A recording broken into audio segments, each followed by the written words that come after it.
último de la información, Margarita del Pilar Fitzpatrick sería la peruana a punto de ser deportada de los Estados Unidos. Ella estaría acusada de fraude electoral. Ampliamos la información desde Miraflores con Maricé Vegas.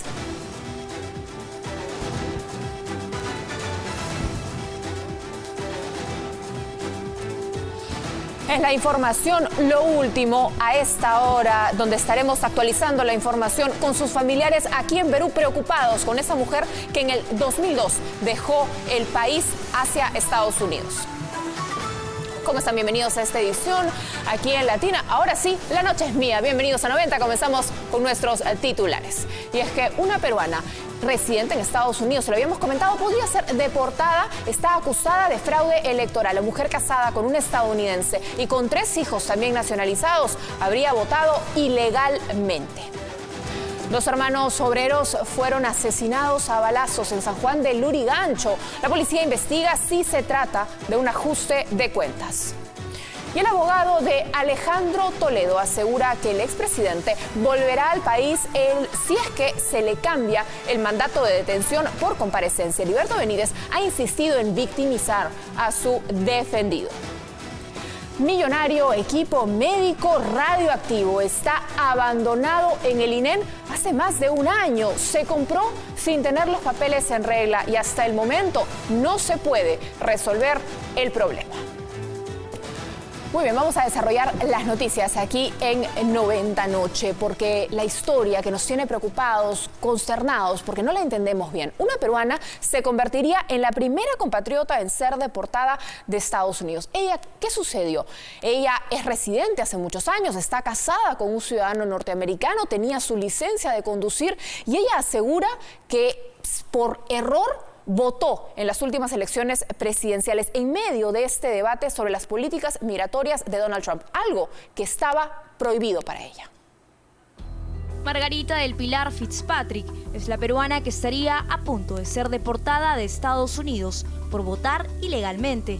Así lo anunció una corte de apelaciones en Chicago.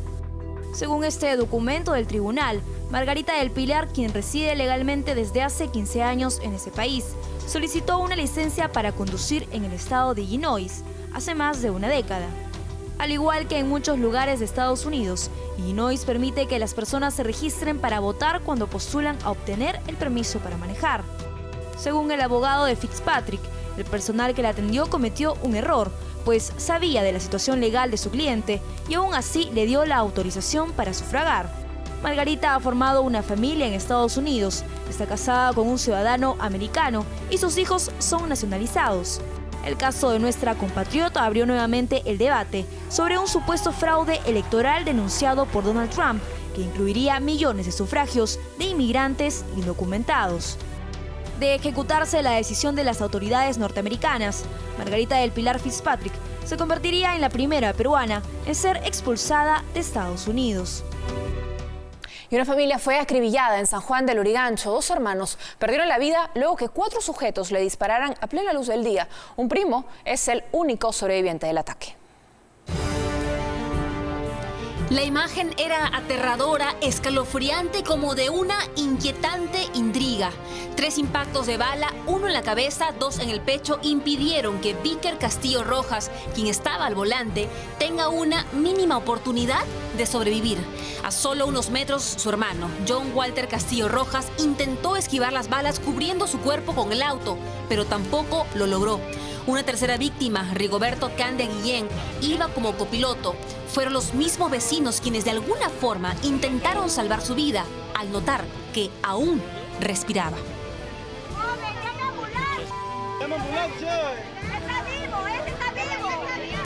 Rigoberto, primo de ambos, se debate aún entre la vida y la muerte. Los médicos del hospital de Canto Grande lo estabilizaron, tal como apreciamos en estas imágenes, y ahora en el hospital Rebagliati luchan porque se recupere. Él y los 2 fallecidos trabajaban en construcción de obras. Ha venido un vehículo y también una moto a acribillar a estos hermanos. Así es. Eso he visto yo. Yo cruzaba de la ferretería, venía por aquí, así, pero me fui por allá porque mucha velocidad del carro. Entonces entré por allá y había una moto botada ahí del suelo él agarra su moto y una señora en el suelo, en el parque. No, un auto además, un Probox plomo. Ya con 4 chicos. 4 jóvenes nomás, así de mi edad. O sea, no pasaban de los 25 años por ahí. No pasaban. La DIRINCRI tomó todas las pesquisas para luego de una profunda investigación saber por qué asesinaron a esta familia y de comprobarse que existe una mafia que cobra cupos, llegar a identificarlos. Y atención a todos los taxistas, porque uno de Uber resultó con una bala en la cabeza cuando transitaba por el Callao. Este es un caso de una nueva modalidad de robo en el primer puerto. Esperan que el taxi del aplicativo llegue a su lugar de destino, generalmente el conocido como los barracones del Callao, y allí se lanzan al ataque. En estos 5 casos registrados por las cámaras de seguridad de la región Callao, se les ve cual fieras al acecho que luego atacan armadas y huyen para luego esconderse entre las angostas calles de los barracones. Y según un último reporte policial, el taxista de la misma empresa, Richard Bautista Villafuerte, de 40 años, recibió un impacto de bala en el cuello cuando se desplazaba por el Jirón Puno y Sáenz Peña. Afortunadamente ya se encuentra fuera de peligro. Esta modalidad estaba siendo empleada por un grupo de sujetos de mal vivir. Una vez que el taxista llegaba a este punto, era prácticamente asaltado o amenazado. Los agentes de la región Callao desplegaron un operativo de respuesta y capturaron al cabecilla apodado El Chinito, quien según la policía sería el autor de los asaltos. Y es por eso, desde ese día, ya no se registran hechos delictivos en esta modalidad. En tanto, consultamos entre los conductores que realizan el servicio de taxi por aplicativo Uber cuáles son las medidas de protección que están tomando ante la ola de asaltos. Sinceramente, si a mí me tocara un taxi allá a los barracones, no voy. Yo simplemente retiraría mi taxi. Aquí, en la zona sur, con las 25 cámaras que hemos instalado, tenemos ya un patrullaje directo. La policía y el serenazgo de la región Callao trabajan para que asaltos de este tipo no se repitan.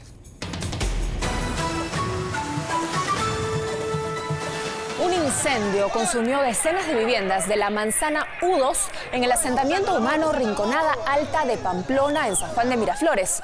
Los vecinos del lugar pidieron auxilio a los bomberos, pero ante la demora de más de 1 hora terminaron quejándose del trabajo. El agua, para variar, no fue suficiente para apagar el fuego. 4 personas resultaron heridas, 3 de ellas por inhalar humo y una por quemaduras en la espalda. Como resultado, al menos 10 familias se han quedado en la calle y lo que necesitan es comida y ropa. Seguimos en Comas. Un comerciante sufrió el robo de 2.000 soles. 3 delincuentes estaban armados e ingresaron a su tienda Frigorífico Carlita. Los sujetos ingresaron alrededor de las 12:30 de la tarde, cuando 6 trabajadores atendían a un cliente, quien fue amenazado también por los asaltantes. El dueño del local ha asegurado que sería la segunda vez que es víctima de robo y con la misma modalidad. Esta tienda está ubicada en la avenida Túpac Amaro. Y 2 menores, tenían 14 años, fueron intervenidas por cargar armas entre sus pertenencias. Ellas estarían ligadas a una banda delincuencial que utiliza menores para lograr sus fechorías. Junto a ellas atraparon también a Héctor Luque Huertas, de 42 años, y otros sujetos. Todos fueron llevados al complejo policial Alipio Ponce en el Callao. La policía va a continuar con las investigaciones de este caso para dar con el paradero de esta organización. Seguimos en San Juan de Miraflores. Las barras bravas causaron terror a los vecinos. Estaban armados, ahí lo ve, piedras, palos, bombardas. Los sujetos se adueñaron simplemente de la avenida Miguel Iglesias. Los hombres usaban camisetas de Alianza Lima mientras realizaban los destrozos. Un bus que circulaba por el lugar se quedó en medio de la pelea. Ahí lo está viendo en las imágenes. Hasta el lugar tuvieron que llegar los agentes de seguridad para lograr contener esta pelea. Y un adolescente de 16 años ha desaparecido en México cuando se encontraba de viaje junto a sus padres. La menor es buscada en la ciudad azteca y quienes la vieron por última vez fue en la Basílica de Guadalupe. Este es el último video que tienen para recordarla, alegre y juguetona, haciendo muecas y disfrutando de su viaje en familia a México. Después de este registro fílmico, Andrea Bellido González, esta adolescente de 16 años, desapareció sin dejar rastro. Cuando deciden ir a la basílica, que es alrededor de las 5 de la tarde, y ingresan ellos a rezar, a orar, estaban sentados en la parte de adelante los papás y atrás se pone Andrea. Y cuando se levantan de orar para ya todos juntarse, ven que Andrea no estaba. Esperan unos minutos pensando que de repente estaba por los alrededores o tomando fotos con el celular. No lo ubican, pasan los minutos, pasan las horas e inmediatamente van a la policía. La policía mexicana lanzó inmediatamente una alerta de desaparecida. Se inició la búsqueda, pero no fue fructífera. La familia Bellido González viajó desde Arequipa hasta México para celebrar los 15 años de su segunda hija. La idea era pasar unos días en la capital y luego ir hacia Cancún. Sin embargo, debido a esto han tenido que quedarse en el DF buscando a Andrea. La menor llevaba consigo solo su celular, pero hasta hoy no logran comunicarse. Que si alguien ha visto a Andrea ya o conoce de su paradero o alguna persona que estuviera con ella o si ella misma nos está viendo, que sepa que la familia la está buscando.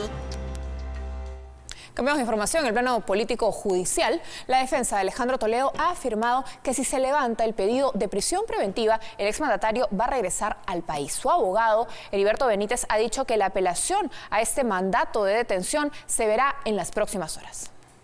Heriberto Benítez llegó a la Sala Penal Nacional para recoger el acta de la audiencia del jueves, donde su defendido Alejandro Toledo sufrió un revés al ordenarse su prisión preventiva.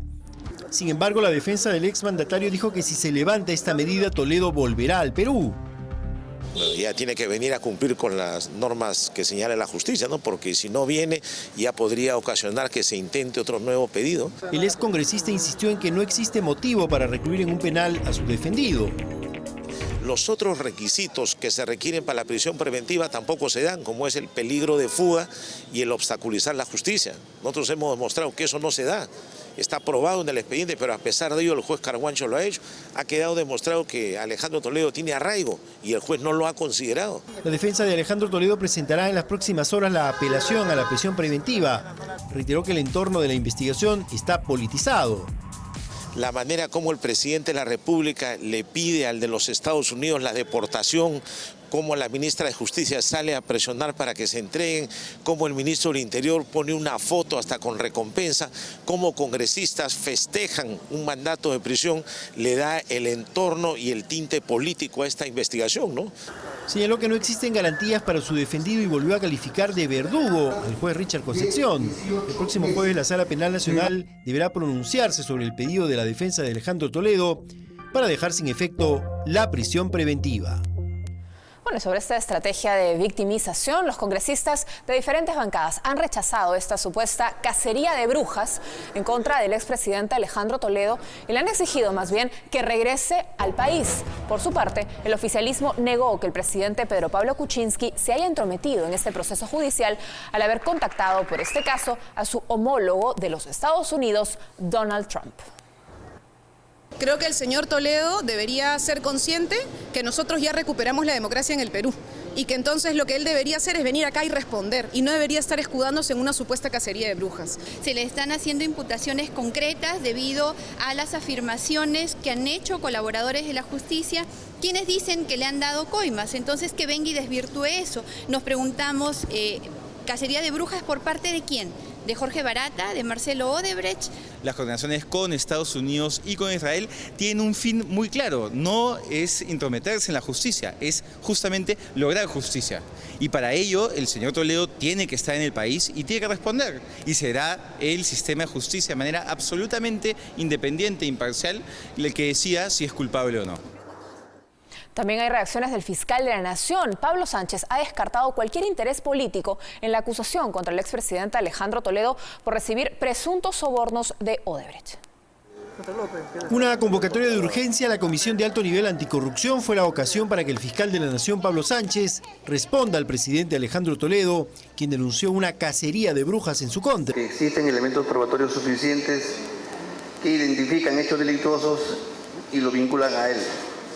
De tal manera que no hay ningún tipo de persecución política, sino una persecución penal, porque hay pruebas para ello. El titular de la Fiscalía añadió que las autoridades norteamericanas han pedido información adicional para iniciar la extradición de Toledo Manrique. Esta documentación será entregada en las próximas horas al Poder Judicial. El sistema judicial penal ha cumplido con hacer el pedido de detención provisoria con fines de extradición. La autoridad judicial de Estados Unidos ha pedido un informe adicional y se va a cumplir con ello. Sánchez remarcó que en el Perú se han cumplido con todos los requisitos para pedir la detención de Toledo.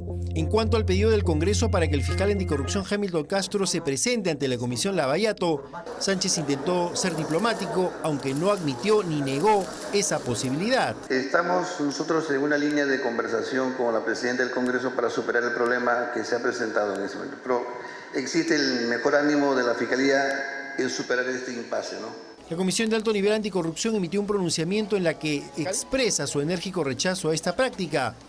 Asimismo, expresa la necesidad de aprobar una política nacional de integridad y lucha contra la corrupción.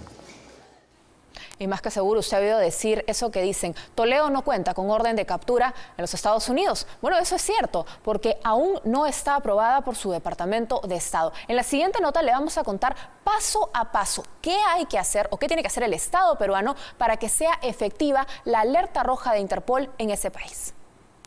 El camino para extraditar a Alejandro Toledo es de largo aliento. No basta con que la Interpol lo encuentre en el extranjero, ya que la facultad de capturarlo no se genera automáticamente. Las facultades de búsqueda de Interpol son universalmente aceptadas, pacíficamente aceptadas, más sin embargo las facultades de detención proceden a materializarse conforme a las legislaciones nacionales. Toledo estaría en los Estados Unidos según el Ejecutivo. Para que sea extraditado de ese país, su orden de captura tendrá que ser revisada primero por un juez federal. Una vez aceptada, pasará a un juez local. Si se confirma que estuviera en San Francisco, correspondería a la Corte de California. El exprocurador Antonio Maldonado señala que todo dependerá de qué tan sólida sea la documentación que salga del Perú.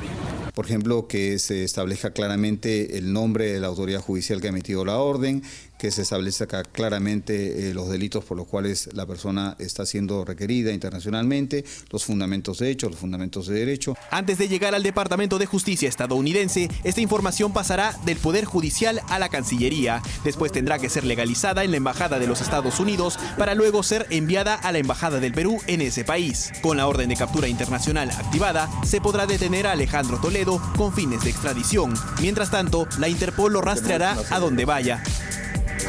¿Usted ha recibido algún tipo de pago de la empresa Odebrecht? No, pago no.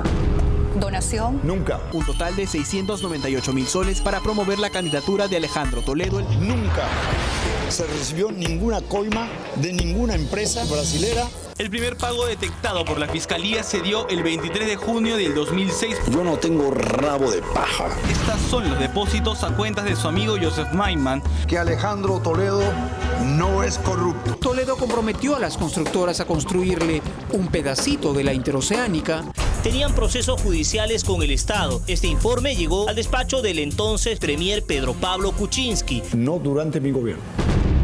Mariana Simoes fue directora jurídica de Odebrecht, el estudio del que es socia. Sacó de carrera al único competidor.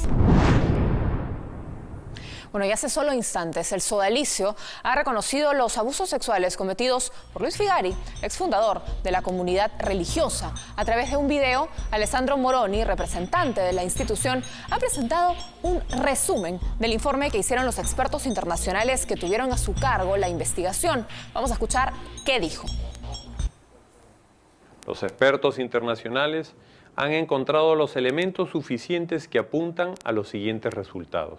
Se ha identificado a 4 presuntos agresores sexuales que habrían cometido diversos tipos de abuso con 19 víctimas menores de edad y 10 mayores de edad.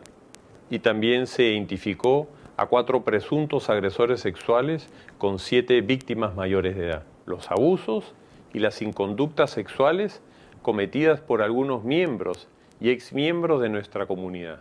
Los expertos han logrado reconocer los elementos suficientes para identificar a los siguientes presuntos agresores: Luis Fernando Figari, Germán Doig, Virgilio Levalli y Jeffrey Daniels.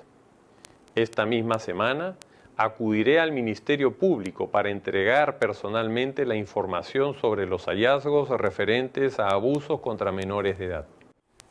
El sodalicio encontró responsabilidad, la Fiscalía en Perú no encontró indicios, archivó el caso y el Vaticano le pide que no regrese al Perú a Figari. Así estamos.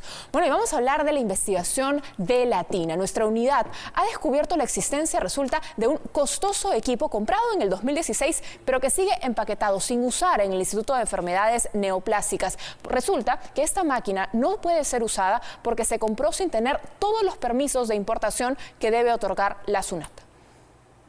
Este aparato empaquetado y con una etiqueta que advierte peligro radiactivo es un irradiador de sangre que costó al Instituto de Enfermedades Neoplásicas 2.400.000 soles.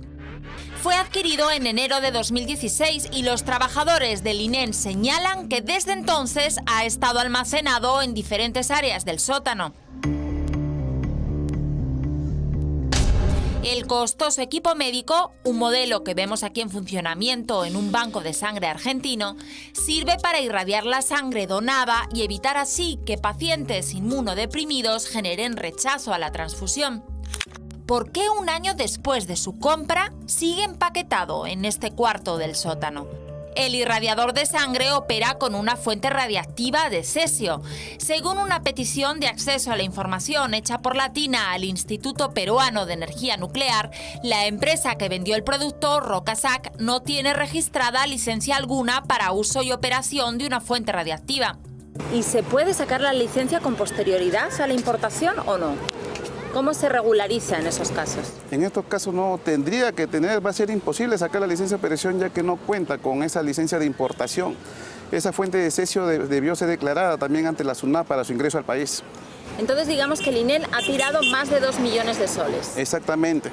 En esta guía de remisión vemos la recepción por parte de Neoplásicas de esta fuente de cesio el 16 de enero del año pasado.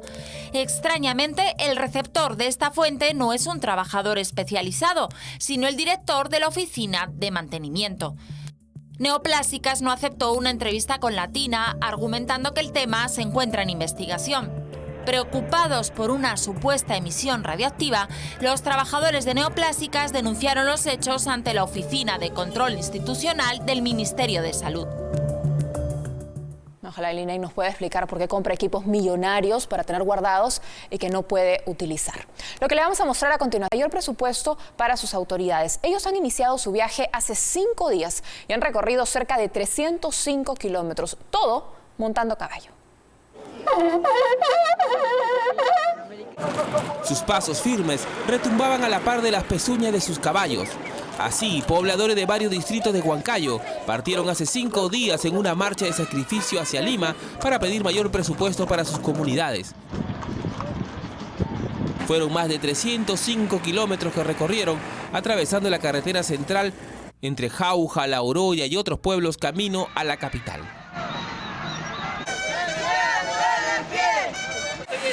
La marcha, siempre a pie o montados en sus caballos, también tuvo 5 paradas que fueron aprovechadas por los manifestantes para tomar reparadoras sopas contra el frío de la puna.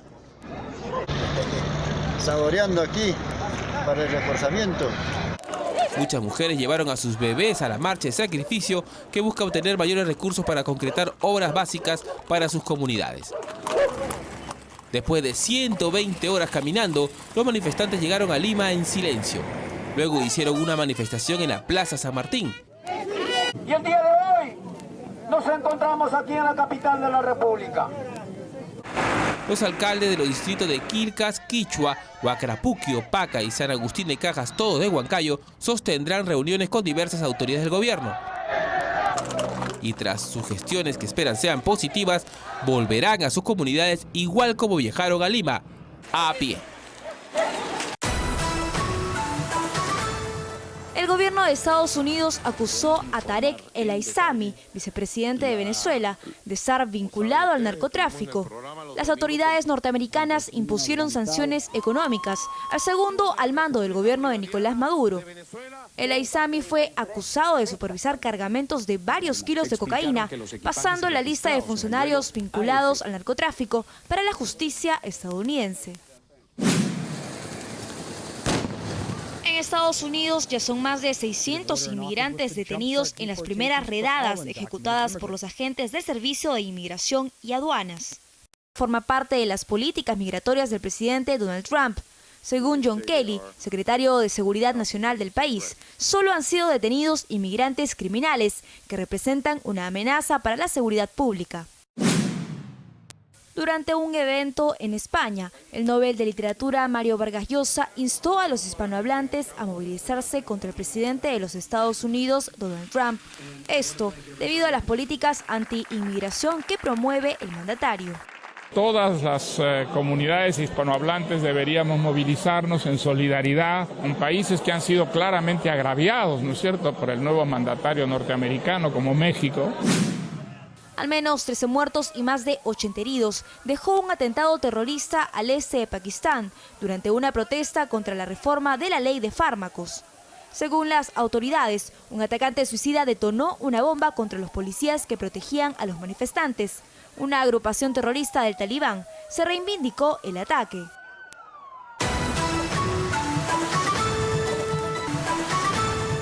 Momento de los deportes aquí en 90 Noche. Paolo Guerrero lleva anotados 5 goles con la casaquilla del Flamengo, situación que lo ha convertido no solo en el máximo artillero de su club, sino también en ser reconocido por la prensa brasileña. Medios de ese país aseguran que el promedio de gol del peruano se ha triplicado este 2017 en comparación a lo sucedido el año pasado, donde llegó a anotar 21 goles en 64 partidos. Cifras que distan mucho del potencial del peruano y que vienen siendo arrolladas hoy con sus 5 goles en 5 partidos, a un gol por encuentro. Para ser Ricardo, su entrenador, esto se debe a que el peruano es feliz en el Flamengo. Previo al clásico de Río de Janeiro entre Flamengo y Botafogo, las hinchadas de ambos equipos generaron disturbios y balaceras que cobraron una vida.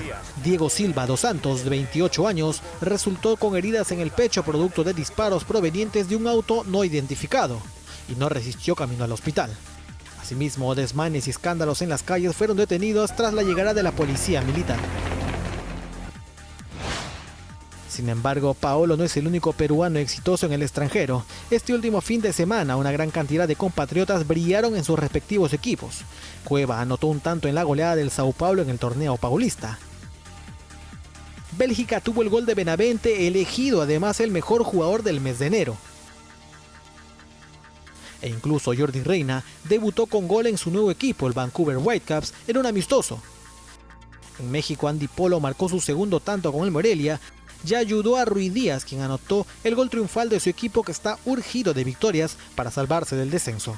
Justamente la Pulga fue elegido como uno de los mejores jugadores de la sexta fecha en el torneo mexicano por la revista Fútbol Total, que lo incluyó en el 11 ideal. Rui Díaz viene siendo pieza clave en el Monarcas y la prensa de ese país ya lo reconoce.